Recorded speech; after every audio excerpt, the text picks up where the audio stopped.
Hi friends, ఈరోజు మిరియాలు జీలకర్రతో మురికేస్తున్నామండి. ఏమేం కావాలి పదార్థాలు చూసేద్దాం రండి. హాయ్ ఫ్రెండ్స్, ఈరోజు మిరియాలు మురికేస్తున్నామండి. దానికి ఏమేం కావాలి పదార్థాలు చూపిస్తాను, చూసేయండి.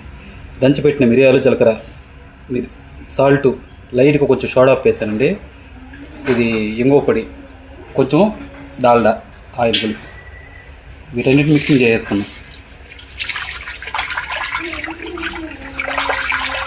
వేసుకున్నామండి. కొంచెం బియ్యం పిండి 100 గ్రాముల వేసుకున్నాను. 150 గ్రాముల కూర వచ్చి శనగపిండి 600 గ్రాముల ప్యాక్ వేస్తున్నాను. ఈ 3/4 కిలో పిండిని కలిపేసుకున్నాం. ఇది ఇలాగా కలిపేసుకుందామండి. బియ్యం పిండి ఎక్కువ వేసుకోకూడదండి, దీనికి కొంచెం వేసుకోవాలి. ఇది కొంచెం టైట్గా కలిపేసుకుంటాం. ఇలాగా మాలిష్ చేసుకోవాలండి. కొంచెం ఎక్కువ టైట్ ఉండకూడదు, అలా లూజ్ ఉండకూడదు. సుమారుగా కొంచెం టైట్ ఉంటే ఇలాగా చూపించిన విధంగా ఇలా ఉంటుంది. చదువు ఇదండి. ఇట్లాంటి చెకోడి చిల్లులు తీసుకుంటున్నాను నేను, అంటే నునుపు బాగుండేదానికి. చిల్లు తీసుకొని గొట్టంలో వేసుకుందాం.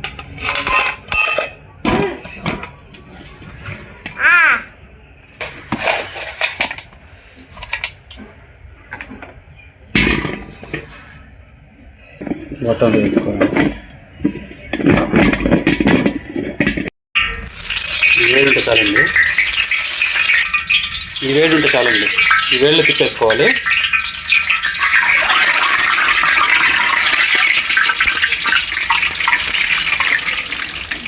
గొట్టం ముంచకుండా ఆయిల్ కొంచెం పైన నుంచి తిప్పేసుకోవాలండి. ఆయిల్లో ముంచకూడదు గొట్టాన్ని. ఇలాగా ముక్కాలు గొట్టం పిండి అని తిప్పేసుకోవాలి.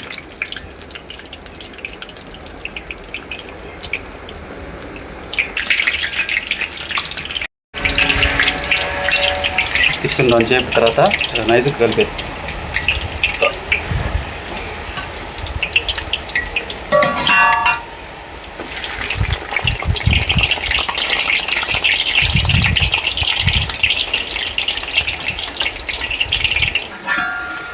ఇలా కాలిన తర్వాత కొంచెం వేడితో కలిపెట్టుకున్నాం.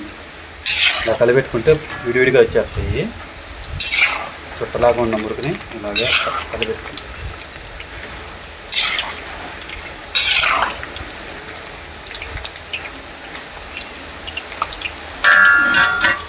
ఎక్కువ సేగ ఉండకూడదండి,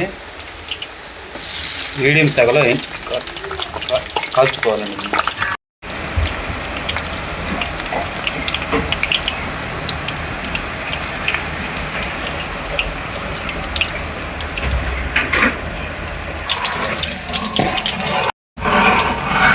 కాలిపోయినాయండి. నేను 5 నిమిషాల దాకా ఇలా తిప్పేసుకున్నాను. నేనైతే 5 నిమిషాల తర్వాత చూసుకుంటే ఇలాగా ఒక పీస్ తీసుకొని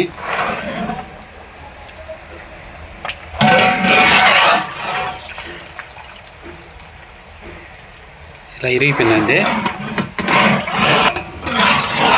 చేపట్టుకొని చెక్ చేసుకుంటే కాలిపోయినట్టు చూస్తుందండి. ఇలాగ మనం తీసేసుకోవడం. కాలిపోయిందని చూసుకున్నామంటే ఇలాగా సౌండ్ వస్తుంది కదా, చూపించిన విధంగా ఇలా వచ్చిందంటే కాలిపోయిందని అర్థం. కాలిపోయినట్టు ఇలాగా దూరాలు వేసుకున్నాం.